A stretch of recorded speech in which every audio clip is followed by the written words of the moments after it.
ħerba sħiħa fl-imsida wara ħabta bejn 6 vetturi, fortunatament ħadd ma weġġa serjament f'dan l-inċident. L-inċident seħħ għal ħabta ta' l-10:09 ta' 2 filgħodu fit-triq Michel Anton Vassalli, it-triq illi mill-Università twassal għall-imsida.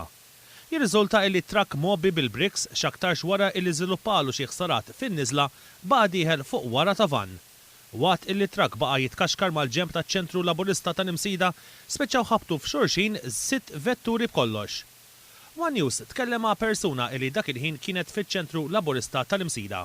Għanna konna għadim mattiqa, għafil pant naraw, tal matram duru, minni għadġaj ċakkal pola, u taqna nġru lem. Smajna bum, u taqna nġru ġawa, għajna l-katin, għatitafeċ. Kellima l-pulizija konferma ma' One News li f'dan l-inċident weġġed biss persuna waħda illi kienet passiġġier f'waħda mill-vetturi. Din il-persuna li għandha 47 sena ittieħdet l-isptar b'ambulanza fejn soffrit minn ġrieħi ħfief. Kawża ta' dan l-inċident it-triq li tagħti għall-imsida ingħalqet għal madwar satejn, bil-konsegwenza li fl-Akwati inħolqot konġestjoni kbira tat traffiku. Il-Pulizija tad-Distret ħejjew rapport ta' dan l-inċident.